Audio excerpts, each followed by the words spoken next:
Hello guys, स्वागत है आपका क्वेश्चन आवर में। आज हम करने वाले हैं पॉलिटी के इंपॉर्टेंट क्वेश्चंस जो कि प्रीवियस ईयर में आए हुए क्वेश्चन है। क्लास स्टार्ट करने से पहले मैं आपको कुछ बातें बताऊं कि ये क्लास किस चीज़ के लिए इंपॉर्टेंट है। ये क्लास आपकी एसएससी सीजीएल के लिए इंपॉर्टेंट है, स्टेट पीएससी का अगर कोई एग्जाम है उसके लिए इंपॉर्टेंट है और यूपीएससी के लिए इंपॉर्टेंट है। अभी जो हाल फिलहाल में एनटीपीसी सीबीटी 2 होने वाला है उसमें भी पॉलिटी के क्वेश्चंस देखने को मिलेंगे आपको, तो आप इस क्लास को देखना जरूर। चलिए, तो आपकी स्क्रीन पर पहला क्वेश्चन है, ये लीजिए। बताइए इस क्वेश्चन का आंसर क्या होगा। बिना देरी किए हुए क्लास को स्टार्ट कर दी गई है। क्वेश्चन पढ़िए। क्वेश्चन है कि means cases that can be directly considered the supreme court without going to the lower courts before that. Option A is original jurisdiction, option B is writ jurisdiction, option C is appellate jurisdiction and option D is advisory jurisdiction. पिछले lecture का जो link है मैंने आपको description में दे रखा है, उसमें मैंने एक क्वेश्चन कराया था एपीलेट जुरिडिक्शन से रिलेटेड। अब देख लीजिए उस क्वेश्चन को। हिंदी में अगर पढ़ें तो इसका अर्थ है कि कुछ मुकदमों की सुनवाई सीधे सर्वोच्च न्यायालय कर सकता है। ऐसे मुकदमों में पहले निचली अदालतों में सुनवाई जरूरी नहीं है। पहला है इसमें मौलिक अधिकार, दूसरा है रिट संबंधी क्षेत्राधिकार, तीसरा है अपीली क्षेत्राधिकार एंड ऑप्शन डी इज सलाह संबंधी क्षेत्राधिकार। ओरिजिनल जुरिडिक्शन को यहाँ पर मौलिक अधिकार लिख दिया है। चलिए बताइए इस क्वेश्चन का आंसर क्या होगा। तो देखिए ऑप्शन नंबर ए जो है वो करेक्ट है, यानी कि original jurisdiction. Actually original jurisdiction होता क्या है, इसमें ये होता है कि आप सीधे हाई कोर्ट जाकर के, हाई कोर्ट न जाकर के सीधे सुप्रीम कोर्ट जा सकते हैं। यानी कि कुछ केसेस ऐसे होते हैं जिनमें आप हाई कोर्ट न जाकर के सीधे सुप्रीम कोर्ट जा सकते हैं। ऐसे कौन कौन से केसेस होते हैं मैं आपको बताता हूं। देखिए एक एग्जांपल के जरिए समझिए। अगर कोई स्टेट है और सेंटर है, इन दोनों के बीच में अगर कोई विवाद चल रहा है, यानी कि कोई भी डिस्प्यूट अराइज हो जाता है यूनियन गवर्नमेंट और सेंट्रल गवर्नमेंट के बीच में, तो उस केस में डायरेक्टली आप सुप्रीम कोर्ट जा सकते हैं। इसमें हाई कोर्ट कुछ नहीं कर सकता है, आप लोअर कोर्ट में नहीं जा सकते हैं, यानी कि सीधे आप सुप्रीम कोर्ट में जा सकते हैं। और ये किसके अंदर आता है, ये आता है ओरिजिनल जुरिडिक्शन के अंदर। ये आप याद रखिए। चलिए नेक्स्ट क्वेश्चन है question number 2। Under which of the following jurisdiction can any individual whose fundamental right has been violated can directly move to the Supreme Court for a remedy? देखिए यहाँ पर आप इस वर्ड से इसका आंसर लगा सकते हैं, रेमेडीज के बारे में मैंने आपको पिछले लेक्चर में बताया था। जो मैंने पिछला लेक्चर लिया था उसमें जो क्वेश्चंस कराए थे उसमें मैंने आपको बताया था। Option A is original jurisdiction, option B is writ jurisdiction and option C is appellate jurisdiction and option D is advisory jurisdiction. इस क्वेश्चन का आंसर बताइए। ऑप्शन नंबर बी जो है करेक्ट हो जाएगा इसमें, रिट जुरिडिक्शन। कौन कौन सी रेट बताई थी मैंने आपको? 5 रेट बताई थी, A B C D and E. पहली बताई थी habeas corpus, mandamus, prohibition, certiorari and quo warranto. Important writ हैं ये, आप याद कर लीजिए। ऑप्शन नंबर बी जो है इसका करेक्ट है। चलिए नेक्स्ट क्वेश्चन है question number 3। Means that the president of India can prefer any matter that is of the public importance और that which involves the interpretation of a constitution to a Supreme Court for advice. Option A is original jurisdiction, option B is writ jurisdiction and option C is appellate jurisdiction and option D is advisory jurisdiction. Option number D जो है इसका correct हो जाएगा। चलिए next question है question number 4। There are the total number of the parliamentary seats in the Sikkim. Sikkim के अंदर कितनी सीट्स हैं राज्यसभा की? यहाँ पर पूछा गया है राज्यसभा कंस्टिट्यूएंसी। तो राज्यसभा की सिक्किम के अंदर एक कंस्टिट्यूएंसी है। राज्यसभा की अगर हम बात करते हैं तो राज्यसभा जो होती है परमानेंट हाउस होता है और स्टेट के रिप्रेजेंटेटिव इसमें बैठते हैं। स्टेट के रिप्रेजेंटेटिव का मतलब होता है कि इनका इनडायरेक्ट इलेक्शन होता है, यानी कि जनता द्वारा नहीं चुने जाते हैं, ये इनडायरेक्ट इलेक्शन होता है। यानी कि जो विधायक होते हैं स्टेट्स के वो इनको वोट करते हैं और ये तब चुने जाते हैं। और इन्हीं के लिए एक और वर्ड का इस्तेमाल किया जाता है, यहाँ पर स्टेट्स रिप्रेजेंटेटिव भी बोला जाता है इनको। और ये कहाँ पर बैठते हैं? राज्यसभा में बैठते हैं। चलिए नेक्स्ट क्वेश्चन है question number 5। Trade unions is listed in the list given in the 7th schedule of the Constitution of India। देखिए 7th schedule में 3 लिस्ट दी हुई हैं।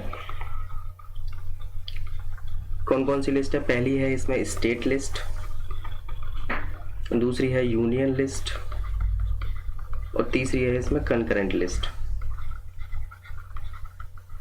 यहाँ पर हमसे पूछा गया है ट्रेड यूनियन यानी कि व्यापार संघ की बात की गई है, तो व्यापार संघ को कंकरेंट लिस्ट में रखा गया है। कंकरेंट लिस्ट वो लिस्ट होती है जिसमें कि स्टेट गवर्नमेंट भी कानून बना सकती है और यूनियन गवर्नमेंट भी कानून बना सकती है, यानी कि कोई भी लॉ बना सकते हैं। लेकिन अगर कोई केस ऐसा आ जाता है जिसमें कि स्टेट ने भी कानून बनाया है, यूनियन ने भी बनाया है, तो उस टाइम पर स्टेट का अपर कानून न मान करके यूनियन का अपर कानून माना जाता है, यानी कि यूनियन गवर्नमेंट का जो लॉ होता है वो सर्वोच्च रखा जाता है। चलिए नेक्स्ट क्वेश्चन है question number 6। The writ is issued by a higher court, the high court or the supreme court when a lower court has considered a case going beyond its jurisdiction। जब कोई निचली अदालत अपने अधिकार क्षेत्र का अतिक्रमण करके किसी मुकदमे की सुनवाई करती है तो उच्च न्यायालय यानी कि हाई कोर्ट या सुप्रीम कोर्ट उसे ऐसा करने से रोकने के लिए एक रिट जारी करता है। उस रिट का नाम बताना है। Option A is habeas corpus, option B is mandamus and option C is prohibition and option D is quo warranto. 5 writ है, बहुत इंपॉर्टेंट है। ऑप्शन नंबर सी जो है वो करेक्ट है, प्रतिषेध। प्रतिषेध का मतलब होता है प्रोहिबिशन। जैसा कि क्वेश्चन में यहाँ पर दिया हुआ है, अगर कोई निचली अदालत किसी उच्च न्यायालय या फिर सुप्रीम कोर्ट या हाई कोर्ट का केस ले लेती है तो हाई कोर्ट और सुप्रीम कोर्ट इस रिट को जारी करता है आर्टिकल नंबर 32 के तहत, यानी कि प्रोहिबिशन को जारी करता है और उस निचली अदालत से कहता है कि ये आपकी बाउंड्री से बाहर है, इस केस को आप सुप्रीम कोर्ट में भेजिए या फिर हाई कोर्ट में भेजिए। इस रिट का इस्तेमाल हाई कोर्ट भी कर सकता है और सुप्रीम कोर्ट भी कर सकता है। हाई कोर्ट जो है वो अपनी निचली अदालतों को कर सकता है और सुप्रीम कोर्ट जो है वो अपनी निचली अदालतों को कर सकता है। क्वेश्चन का आंसर हो जाएगा ऑप्शन नंबर सी जो है वो करेक्ट है। चलिए नेक्स्ट क्वेश्चन है question number 7। In which year All India Anna Dravida Munnetra Kazhagam AIADMK founded. ये जो पार्टी है ये तमिलनाडु में चलती है। यहाँ पर ईयर पूछा गया है कि किस ईयर में इसको फाउंड किया गया था, यानी कि स्थापना कब की गई थी, बताइए। तो इसकी स्थापना की गई थी 1972 में। और ये कहाँ पर चलती है? ये चलती है तमिलनाडु के अंदर और एक पुडुचेरी के अंदर।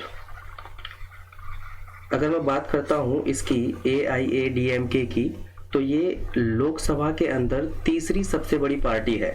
ये भी आप याद रखिए, तीसरी सबसे बड़ी पार्टी कोई है तो वो यही है AIADMK, यानी कि इसका फाउंडेड ईयर पूछा गया था यहाँ पर 1972 जो है वो करेक्ट आंसर हो जाएगा।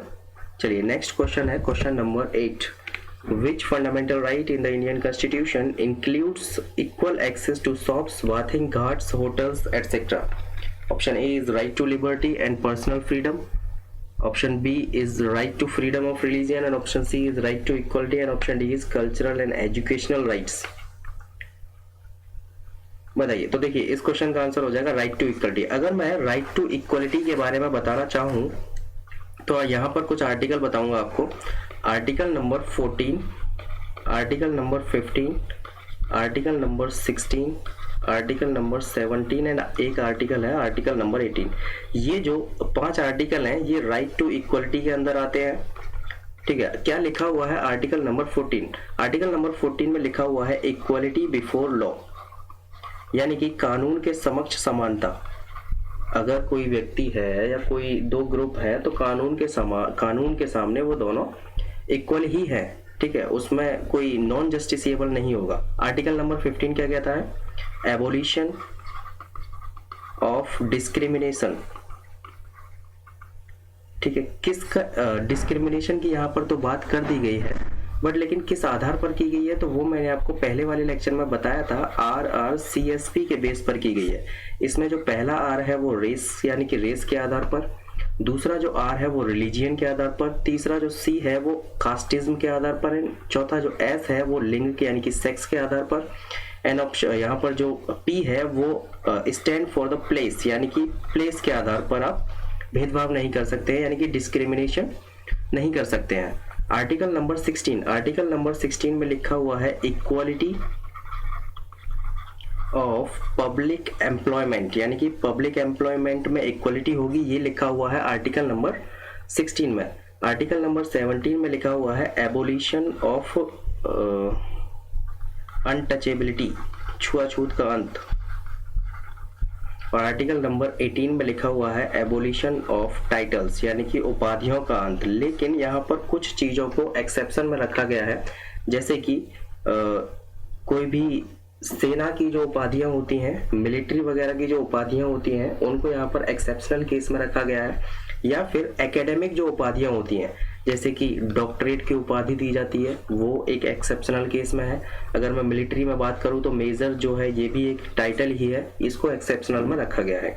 तो इस क्वेश्चन का जो आंसर हो जाएगा वो हो जाएगा राइट टू इक्वलिटी। और राइट टू इक्वलिटी में जो आर्टिकल्स आते हैं वो 5 आर्टिकल्स आते हैं, आर्टिकल नंबर 14, 15, 16, 17 और 18। बहुत इंपॉर्टेंट आर्टिकल है। चलिए नेक्स्ट क्वेश्चन है question number 9। means that the president of India can refer any matter that is of the public importance or that which involves the interpretation of the constitution to Supreme Court for advice. Option A is original jurisdiction, option B is writ jurisdiction, and option C is appellate jurisdiction, and option D is advisory jurisdiction. तो देखिए article number यहाँ पर 143 important है। Article number 143 का इस्तेमाल करके president जो है वो किसी भी विषय पर सलाह ले सकते हैं सुप्रीम कोर्ट से। ठीक है, यहाँ पर यही दिया गया है। आर्टिकल नंबर 143 का इस्तेमाल करके प्रेसिडेंट जो है कोई भी मैटर हो, यानी कि पब्लिक इंपॉर्टेंस का अगर कोई भी मैटर है तो सुप्रीम कोर्ट से सलाह ले सकते हैं, यानी कि एडवाइस ले सकते हैं। आर्टिकल नंबर 143 बहुत इंपॉर्टेंट है यहाँ पर। तो देखिए जब सलाह लेंगे तो एडवाइजरी जुरिडिक्शन होगा, यानी कि वो एडवाइस लेंगे। इस क्वेश्चन का आंसर हो जाएगा ऑप्शन नंबर डी। चलिए नेक्स्ट क्वेश्चन है, there are the total number of parliamentary seats Rajya Sabha constituency in Tripura. Tripura के अंदर कितनी है ये मैंने आपको अभी बताया था। ऑप्शन नंबर बी जो है इसका करेक्ट है, यानी कि 1 सीट है। Taxes and lands and buildings is listed in the list given in the 7th schedule। आपको पता होगा कि 7th शेड्यूल की अगर जब मैं बात करता हूं तो 7th शेड्यूल में 3 लिस्ट है मेरे पास। कौन कौन सी है वो 3 लिस्ट, जरा ध्यान से देखिए। यहाँ पर है पहली जो लिस्ट है वो है स्टेट लिस्ट, दूसरी जो लिस्ट है यहाँ पर वो है यूनियन लिस्ट, तीसरी जो लिस्ट है वो है कंकरेंट लिस्ट। स्टेट लिस्ट में क्या होता है कि जितने भी सब्जेक्ट होते हैं उन पर स्टेट गवर्नमेंट को अधिकार होता है कानून बनाने का। यूनियन लिस्ट में क्या होता है कि यूनियन कानून बना सकती है, यानी कि केंद्र सरकार कानून बना सकती है। कंकरेंट लिस्ट में ये होता है कि स्टेट गवर्नमेंट भी कानून बना सकती है और यूनियन गवर्नमेंट भी कानून बना सकती है। कंकरेंट लिस्ट में वो सब्जेक्ट होते हैं जो न तो स्टेट लिस्ट में होते हैं और न ही यूनियन लिस्ट में होते हैं। यहाँ पर हमसे पूछा गया है taxes and lands and buildings के लिए, तो इसके लिए स्टेट गवर्नमेंट कानून बना सकती है, यानी कि स्टेट लिस्ट का ही ये एक सब्जेक्ट है। यानी कि अगर मैं बात करता हूँ स्टेट लिस्ट में कितने सब्जेक्ट है तो 61 आइटम्स हैं। पहले इसमें 66 हुआ करते थे, बाद में इसमें 61 हो गए हैं, कुछ हटा दिए गए हैं। ठीक है, आप ये याद रखिए। नेक्स्ट क्वेश्चन है, there are the total parliamentary seats in a Maharashtra. Rajya Sabha की यहाँ पर बात की गई है कि राज्यसभा के लिए कितनी सीट्स हैं महाराष्ट्र के अंदर। तो बताइए ऑप्शन नंबर इसका बी जो है वो करेक्ट हो जाएगा, यानी कि 19 सीट है वहां पर। चलिए नेक्स्ट क्वेश्चन है question number 13। Forest is listed in the list given in the 7th schedule in the constitution of India. 3 list के बारे में बताया है, किस लिस्ट में जंगल के बारे में लिखा हुआ है बताइए।